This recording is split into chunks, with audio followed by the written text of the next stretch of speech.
नमस्कार। आज हम आधुनिक भारतीय इतिहास की गहराइयों में उतरेंगे।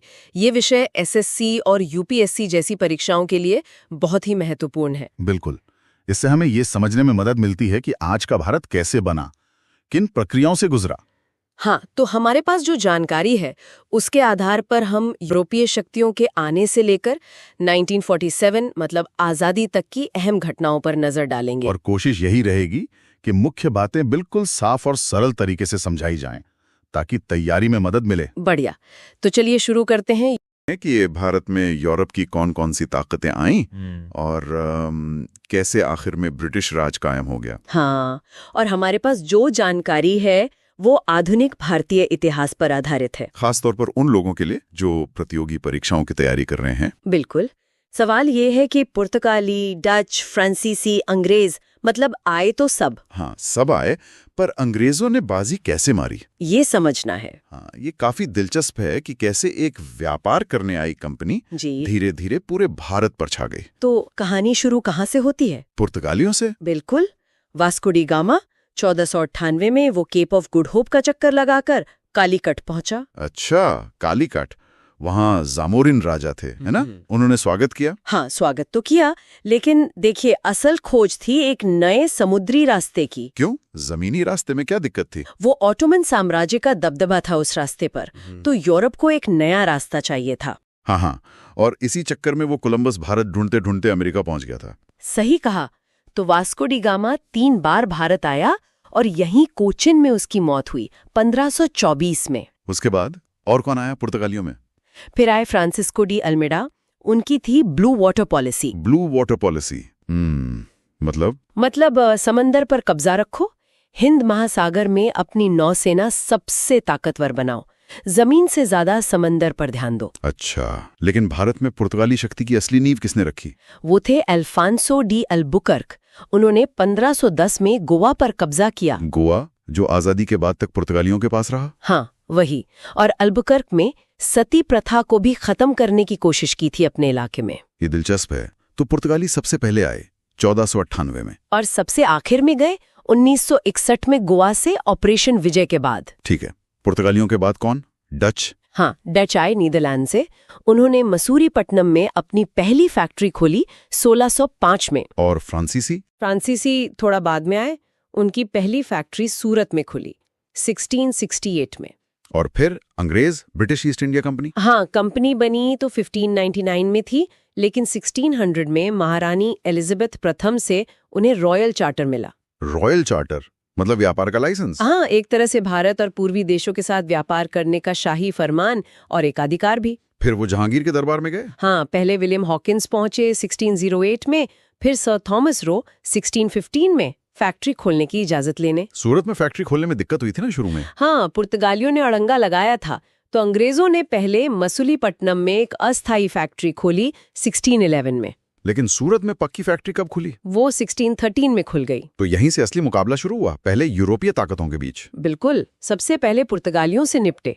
1612 में स्वाली की लड़ाई हुई। स्वाली सूरत के पास? हाँ, उसमें अंग्रेजों ने पुर्तगालियों को हरा दिया, उनका नौसैनिक दबदबा कम हो गया। ठीक है, पुर्तगाली साइड हो गए।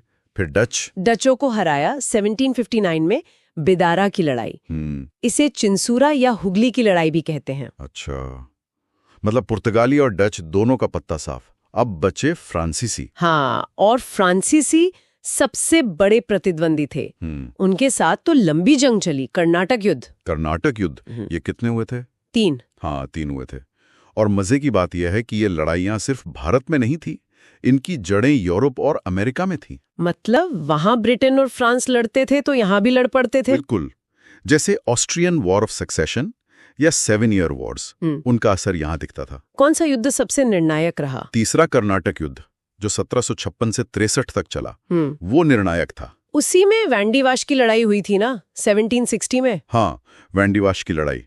इसमें फ्रांसीसियों की करारी हार हुई, उनकी कमर टूट गई भारत में। और फिर पेरिस की संधि हुई 1763 में। हाँ, पेरिस की संधि से ये तय हो गया कि भारत में अब अंग्रेजों का ही राज चलेगा।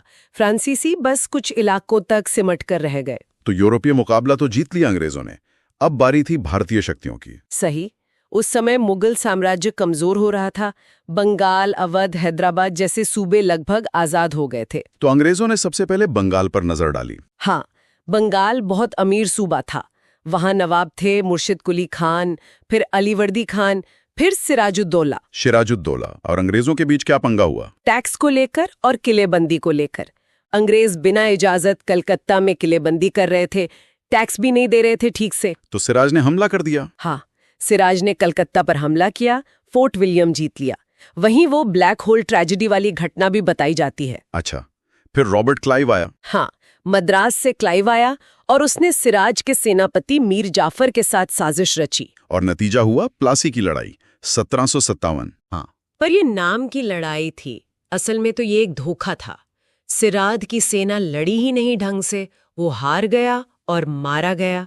और यहीं से अंग्रेज सिर्फ व्यापारी नहीं रहे, वो किंग मेकर बन गए। बिल्कुल, उन्होंने मीर जाफर को नवाब बना दिया।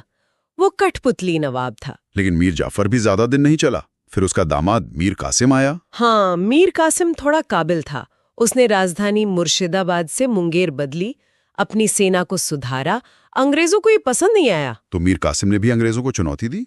हाँ, उसने मुगल बादशाह शाह आलम द्वितीय और अवध के नवाब शुजाउद्दौला के साथ मिलकर एक गठबंधन बनाया। और फिर हुई बक्सर की लड़ाई 1764। सही, इसमें हेक्टर मुनरो के नेतृत्व में ब्रिटिश सेना ने इस तिकड़ी को हरा दिया। कहते हैं बक्सर की लड़ाई प्लासी से ज्यादा अहम थी। हाँ, क्योंकि ये मैदान में जीती गई लड़ाई थी, धोखे से नहीं। इसने अंग्रेजों की सैन्य ताकत साबित कर दी। और इसके बाद हुई इलाहाबाद की संधि 1765। दीवानी मतलब टैक्स वसूलने का अधिकार, हाँ, राजस्व वसूलने का अधिकार। यहीं से भारत की असली लूट शुरू हुई, कह सकते हैं। उन्होंने इजारेदारी सिस्टम भी शुरू किया। बंगाल के बाद अगला निशाना कौन था? मैसूर, हैदर अली और टीपू सुल्तान। हाँ, मैसूर ने अंग्रेजों को बहुत कड़ी टक्कर दी। हैदर अली और फिर उसके बेटे टीपू सुल्तान ने। कितने युद्ध हुए थे मैसूर से? 4 एंग्लो मैसूर युद्ध हुए। टीपू सुल्तान चौथे युद्ध में 1799 में श्रीरंगपट्टनम की रक्षा करते हुए मारा गया। इसी दौरान वो सहायक संधि वाली चीज आई थी, वेलेस्ली की। हाँ, लॉर्ड वेलेस्ली सब्सिडियरी अलायंस या सहायक संधि लेकर आया। ये बहुत चालाकी भरी नीति थी। क्या था इसमें?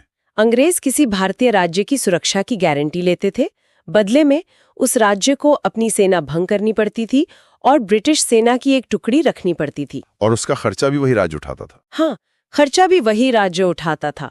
साथ ही एक ब्रिटिश रेजिडेंट दरबार में रहता था और राज्य अपनी विदेश नीति भी अंग्रेजों को सौंप देता था। मतलब एक तरह से राज्य अपनी आजादी गिरवी रख देता था। सबसे पहले किसने मानी ये संधि? हैदराबाद का निजाम पहला था जिसने ये संधि स्वीकार की। अच्छा, मैसूर के बाद? मराठे। हाँ, मराठे। पानीपत की तीसरी लड़ाई 1761 में अहमद शाह अब्दाली से हारने के बाद मराठा शक्ति बिखरने लगी थी। आपसी झगड़े बढ़ गए थे। अंग्रेजों ने इसका फायदा उठाया। बिल्कुल। 3 एंग्लो मराठा युद्ध हुए। संधियां हुई सालबाई, राजघाट, मंदसौर। धीरे धीरे मराठा सरदारों को अलग अलग करके हराया और उनकी शक्ति खत्म कर दी। पेशवा का क्या हुआ? आखिरी पेशवा बाजीराव द्वितीय को पेंशन देकर कानपुर के पास बिठूर भेज दिया गया। तो मराठे भी गए। अब उत्तर पश्चिम में पंजाब, महाराजा रंजीत सिंह। हाँ, महाराजा रंजीत सिंह बहुत ताकतवर शासक थे। शुक्रचकिया मिसल के जब तक वो जिंदा रहे, मतलब 1839 तक, अंग्रेज पंजाब की तरफ देखने की हिम्मत नहीं कर पाए। उनके साथ तो संधि भी हुई थी, अमृतसर की संधि। हाँ, 1809 में सतलज नदी को सीमा मान लिया गया था। लेकिन उनकी मौत के बाद पंजाब में अस्थिरता आ गई, दरबार में साजिशें होने लगीं। और अंग्रेजों को मौका मिल गया। हाँ, 2 एंग्लो सिख युद्ध हुए। दूसरे युद्ध के बाद 1849 में पंजाब को ब्रिटिश साम्राज्य में मिला लिया गया। और वो कोहिनूर हीरा? हाँ, वो महाराजा दिलीप सिंह से ले लिया गया और उन्हें पेंशन देकर इंग्लैंड भेज दिया गया। लाहौर की संधि भी हुई थी। हाँ। अफगान युद्धों का भी जिक्र है, वो क्यों हुए थे संक्षेप में? वो दरअसल रूस के बढ़ते प्रभाव का डर था अंग्रेजों को। उन्हें लगता था कि रूस कहीं अफगानिस्तान के रास्ते भारत पर हमला ना कर दे। तो उन्होंने अफगानिस्तान में दखल दिया। हाँ, उन्होंने दोस्त मोहम्मद की जगह शाह शुजा को बिठाने की कोशिश की। इसमें उन्हें काफी नुकसान उठाना पड़ा। बाद में गंडमक की संधि हुई। तो ये थी पूरी कहानी। कैसे व्यापार करने आई एक कंपनी ने पहले अपने यूरोपीय कॉम्पिटिटर्स को हराया। हाँ, पुर्तगाली, डच, फ्रांसीसी, सबको।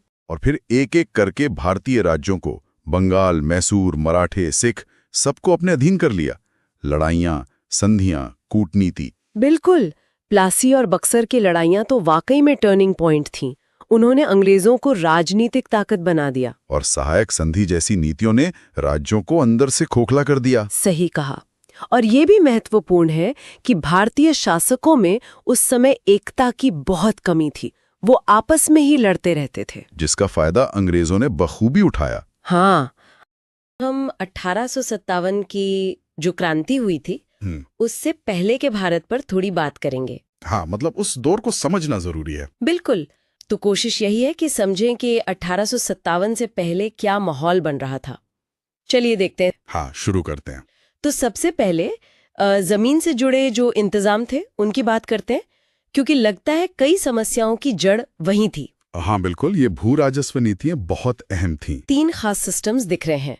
पहला है स्थायी बंदोबस्त, मतलब परमानेंट सेटलमेंट। ये 1793 में कॉर्नवालिस ने बंगाल और आसपास के इलाकों में लागू किया। हाँ, इसे जमींदारी व्यवस्था भी कहते हैं।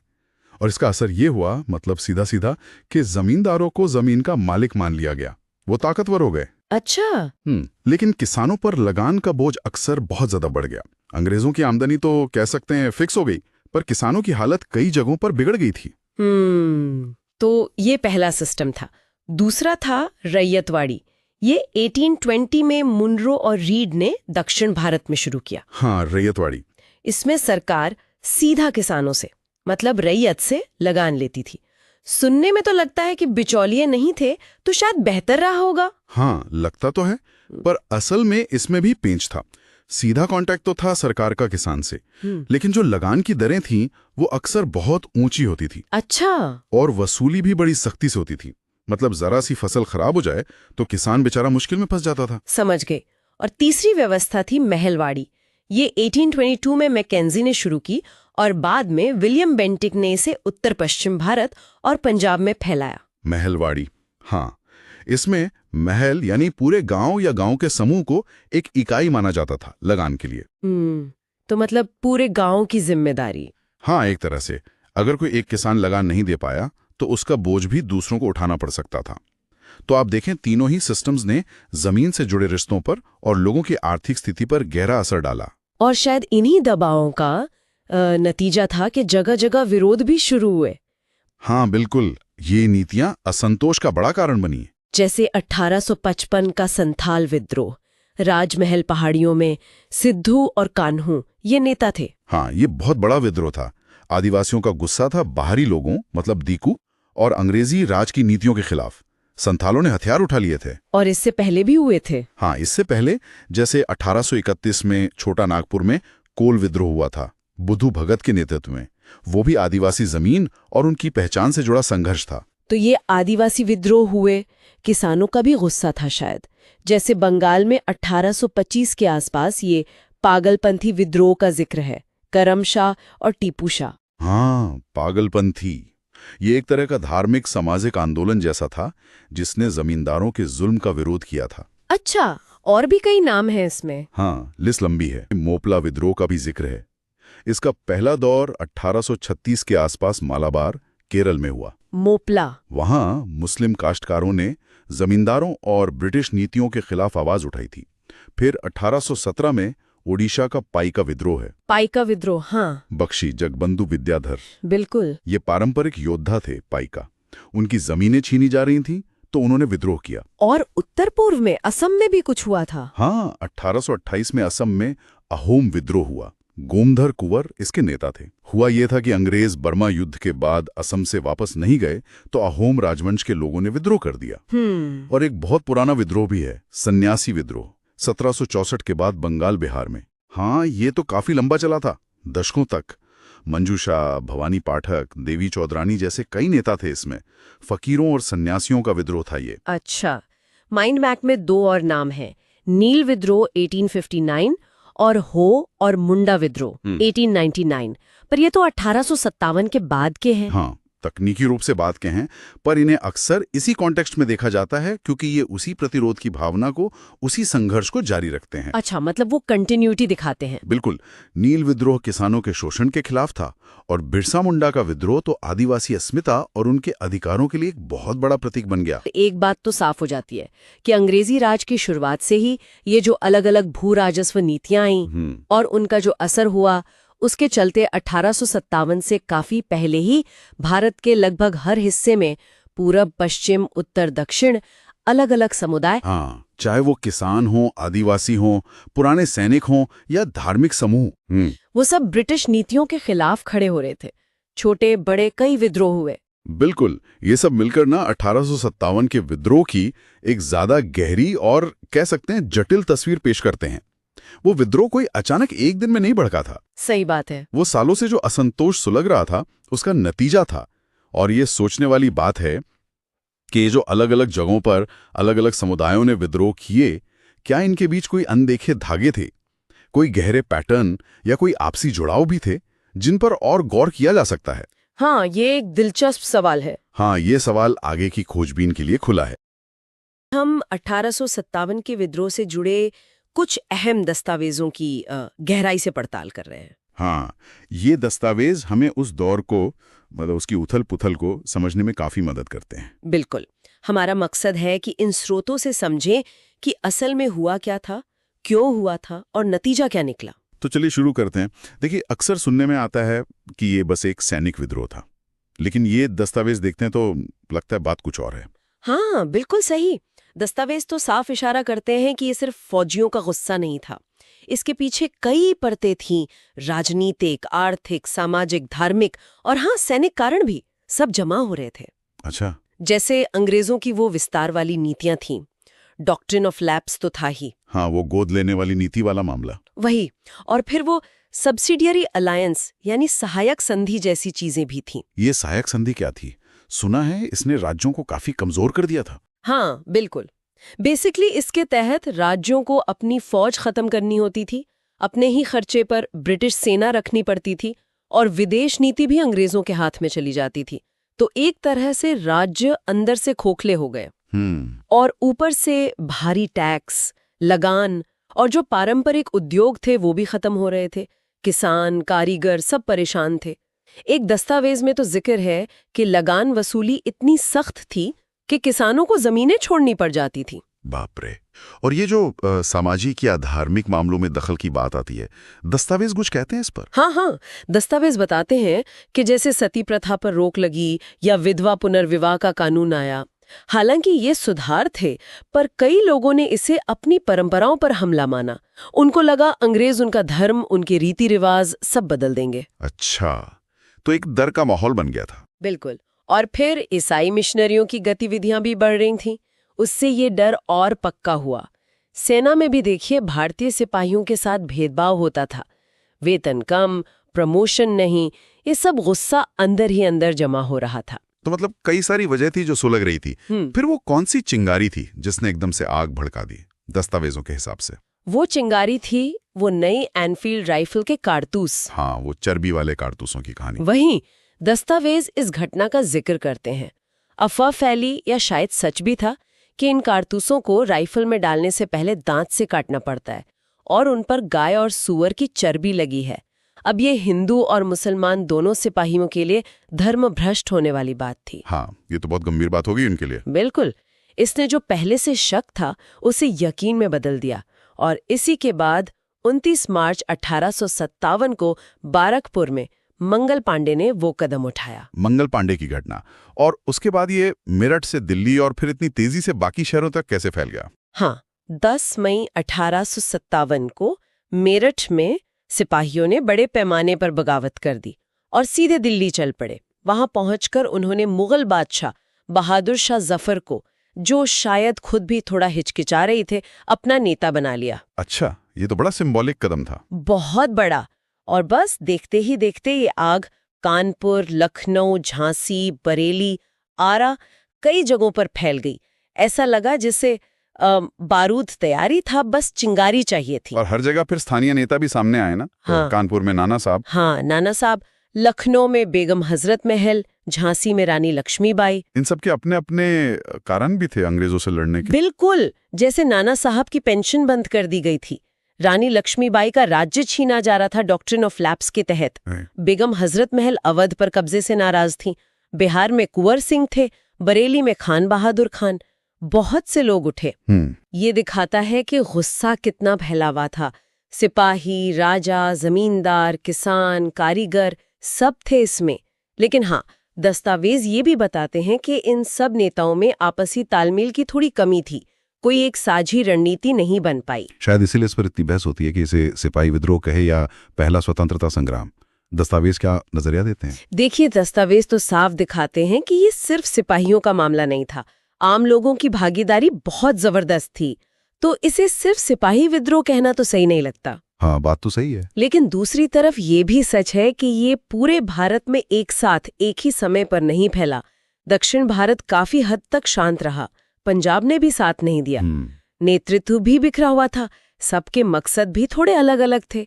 तो इसे पूरी तरह राष्ट्रीय कह देना भी शायद मुश्किल है। दस्तावेज एक मिलीजुली तस्वीर पेश करते हैं। गुस्सा बहुत था, पर शायद वो एक संगठित राष्ट्रीय सोच अभी बन रही थी। तो फिर आखिर में हुआ क्या? नतीजा क्या निकला? अंग्रेजों ने तो इसे दबा दिया। हाँ, अंग्रेजों के पास बेहतर हथियार थे, संगठन था, उन्होंने बड़ी क्रूरता से विद्रोह को कुचला। कई नेता मारे गए, कुछ को देश निकाला दे दिया गया। लेकिन इसका सबसे बड़ा, सबसे सीधा नतीजा ये हुआ कि भारत से ईस्ट इंडिया कंपनी का राज खत्म हो गया। अच्छा। हाँ, 1858 में सत्ता सीधे ब्रिटिश क्राउन यानी महारानी विक्टोरिया के हाथ में चली गई। और अंग्रेजों ने अपनी नीतियों में भी जरूर कुछ बदलाव किए होंगे इस झटके के बाद। बिल्कुल किए। महारानी विक्टोरिया की घोषणा हुई, उसमें भारतीय राजाओं को भरोसा दिया गया कि अब उनके राज्य नहीं छीने जाएंगे। लोगों के धार्मिक और सामाजिक मामलों में दखल न देने का वादा भी किया गया। सेना को फिर से ऑर्गेनाइज किया गया, उसमें भारतीय सैनिकों का अनुपात कम करके यूरोपीय सैनिक बढ़ाए गए। जो तोपखाना वगैरह था वो पूरी तरह उनके कंट्रोल में रखा गया। और हाँ, वो फूट डालो और राज करो वाली नीति, उसको और मजबूती से लागू किया गया। तो कुल मिला के देखें तो 1857 भारतीय इतिहास में एक बहुत ही अहम मोड़ था। भले ही वो फौरी तौर पर सफल ना हुआ हो। हाँ, सफल नहीं हुआ, पर उसने ब्रिटिश राज की जड़ें हिला दी और आगे जो स्वतंत्रता आंदोलन हुआ उसके लिए एक तरह से प्रेरणा बना। बिल्कुल। और ये सोचने वाली बात है कि अगर उस वक्त विद्रोहियों में थोड़ा बेहतर तालमेल होता, एक मजबूत सेंट्रल लीडरशिप होती, एक साफ राष्ट्रीय लक्ष्य होता, तो क्या कहानी कुछ और होती? हाँ, ये सवाल तो है। ये सवाल आज भी हमें उस दौर की पेचीदगियों को समझने के लिए उकसाता है। बात करने वाले हैं मराठा साम्राज्य की। बिल्कुल। मतलब कैसे शिवाजी महाराज ने इसकी शुरुआत की, हाँ। कैसे ये फैला और फिर अंग्रेजों के साथ उनका जो संघर्ष रहा। और ये सारी बातें प्रतियोगी परीक्षाओं के लिए मुझे लगता है काफी जरूरी है। बिल्कुल बिल्कुल, ये समझना जरूरी है कि कैसे एक, आप कह सकते हैं, एक क्षेत्रीय व्यक्ति एक विशाल साम्राज्य में तब्दील हुई और उनकी प्रशासनिक व्यवस्थाएं क्या थीं। हाँ, जैसे वो अष्टप्रधान। हाँ, अष्टप्रधान। और उनकी राजस्व नीतियां जैसे चौथ, सरदेशमुखी, ये सब उनकी सफलता के मतलब आधार थे। और साथ ही वो अंदरूनी और बाहरी चुनौतियां, हाँ, उन पर भी बात करेंगे। तो चलिए शुरू करते हैं छत्रपति शिवाजी महाराज से। 1630 में जन्म हुआ शिवनेरी किले में। हाँ। माता जीजाबाई, पिता शाहजी भोंसले और गुरु थे समर्थ रामदास। हाँ। उन्होंने जैसे शाइस्ता खान को हराया और फिर 1674 में रायगढ़ में उनका राज्याभिषेक हुआ, छत्रपति की उपाधि ली। ये मराठा इतिहास का एक बहुत बड़ा, एक अहम मोड़ था। बिल्कुल। और उनका प्रशासन का तरीका देखिए, अष्टप्रधान, 8 मंत्रियों की परिषद। हाँ, 8 मंत्री जो अलग अलग विभाग देखते थे। ये उस जमाने के हिसाब से काफी व्यवस्थित था। और राजस्व के लिए, जैसा आपने कहा, चौथ, मतलब जो प्रभाव वाले इलाके थे वहां से उपज का 25%। और सरदेशमुखी भी था। हाँ, सरदेशमुखी, आय पर अतिरिक्त 10%। ये सिर्फ पैसा इकट्ठा करना नहीं था, ये मराठा प्रभाव का एक प्रतीक भी था उन इलाकों में। अच्छा, फिर 1680 में शिवाजी महाराज के बाद उनके बड़े बेटे संभाजी महाराज 1680 से 1689 तक उन्होंने एक काम यह किया कि मुगलों के जो बागी शहजादे थे, अकबर द्वितीय, उनको शरण दी थी। हाँ हाँ, इससे औरंगजेब से सीधे दुश्मनी हो गई, बिल्कुल। टकराव और बढ़ गया। फिर संभाजी महाराज के बाद उनके छोटे भाई राजाराम, उन्होंने कमान संभाली 1689 से 1700 तक। उनको तो लगातार मुगलों से लड़ना पड़ा शायद। हाँ, बहुत संघर्ष किया। राजधानी भी सतारा ले जानी पड़ी और उन्होंने प्रशासन में एक नया पद जोड़ा था, प्रतिनिधि। तो अष्टप्रधान के 8 से 9 मंत्री हो गए। अच्छा, 9 हो गए। फिर राजाराम के बाद? उनकी पत्नी ताराबाई, उन्होंने मोर्चा संभाला 1700 से 1707 तक। अपने बेटे शिवाजी द्वितीय की तरफ से उन्होंने शासन किया और मुगलों को कड़ी टक्कर दी। वो दौर काफी उथल-पुथल वाला था। लेकिन तभी कहानी में एक नया मोड़ आता है। 1707 में औरंगजेब की मृत्यु होती है। हाँ। और जो नए मुगल बादशाह थे, बहादुर शाह, उन्होंने संभाजी के बेटे शाहू जी, जो कई साल से मुगल कैद में थे, उनको रिहा कर दिया। अच्छा, तो शाहू जी वापस आ गए। फिर तो सत्ता के लिए संघर्ष हुआ होगा ताराबाई और शाहू जी के बीच। बिल्कुल। मराठा सरदारों में 2 गुट बन गए। शाहू जी ने एक बहुत ही काबिल व्यक्ति थे, बालाजी विश्वनाथ। हाँ, नाम सुना है। उनकी मदद ली और खेड़ की लड़ाई में ताराबाई को हराया, सतारा पर कब्जा कर लिया। और यहीं से पेशवाओं का महत्व बढ़ना शुरू हुआ, है ना? बिल्कुल सही। शाहू जी ने 1713 में बालाजी विश्वनाथ को अपना पेशवा यानी प्रधानमंत्री बनाया और बालाजी इतने सक्षम थे, इतने वफादार कि उनके बाद ये पद वंशानुगत हो गया, उनके परिवार में ही चलने लगा। मतलब पेशवा का पद हेरिडिटरी हो गया। हाँ, और उन्होंने 1719 में दिल्ली में जो सैयद बंधु थे, किंग मेकर्स, उनसे एक बहुत अहम संधि की। इससे मराठों को दक्कन में चौथ और सरदेशमुखी वसूलने का कानूनी अधिकार मिल गया। ये बहुत बड़ी कूटनीतिक जीत थी। फिर बालाजी विश्वनाथ के बेटे आए बाजीराव प्रथम। 1720 से 1740 नाना साहिब भी कहते हैं उन्हें। वो तो कमाल के सेनापति थे। अरे बिल्कुल। बाजीराव प्रथम एक महान योद्धा और रणनीतिकार। उन्होंने मराठा साम्राज्य का बहुत विस्तार किया, उत्तर भारत तक, निजामुल मुल्क को कई बार हराया और 1737 में तो वो दिल्ली तक पहुंच गए थे। दिल्ली पर छापा मारा था। हाँ, उनके समय मराठा ताकत बहुत बहुत ज्यादा बढ़ गई थी। फिर उनके बेटे बालाजी बाजीराव 1740 से 1761, इनके समय में तो साम्राज्य चरम पर था। हाँ, चरम पर। ऐसा लगने लगा था कि शायद मुगलों के बाद अब मराठी ही हिंदुस्तान के शासक होंगे। लेकिन 1761 में पानीपत की तीसरी लड़ाई। ओहो, पानीपत, अहमद शाह अब्दाली। हाँ, अब्दाली के हाथों जो हार हुई वो एक बहुत बड़ा झटका था, बहुत बड़ा। कई बड़े मराठा सरदार मारे गए और मराठों का जो विजय रथ था वो एक तरह से थम गया। अच्छा, इसी समय के आसपास वो अलग अलग मराठा सरदार भी तो काफी ताकतवर हो गए थे। जैसे पुणे के पेशवा तो थे ही, बड़ौदा के गायकवाड़, नागपुर के भोंसले। हाँ, इंदौर के होलकर, ग्वालियर के सिंधिया, इन्हें मराठा संघ या मराठा कन्फेडरेसी कहते हैं। पानीपत के बाद ये ज्यादा स्वतंत्र रूप से काम करने लगे थे। मतलब एकजुटता थोड़ी कम हो गई। हाँ, एकजुटता थी पर आपसी खींचतान भी बढ़ने लगी थी। और इसी बीच एक नई ताकत उभर रही थी, अंग्रेज ईस्ट इंडिया कंपनी। और यहीं से शुरू हुए आंग्ल मराठा युद्ध। पहला युद्ध कब हुआ? पहला युद्ध 1775 से 1782 तक। ये सालबाई की संधि के साथ खत्म हुआ। इसमें कोई निर्णायक जीत हार नहीं हुई, पर अंग्रेजों को समझ आ गया कि मराठे एक बड़ी शक्ति हैं। लेकिन दूसरा युद्ध, वो शायद मराठों के लिए ठीक नहीं रहा। 1803 से 1805। बिल्कुल नहीं। बेसिन की संधि हुई और कई मराठा शासकों को सहायक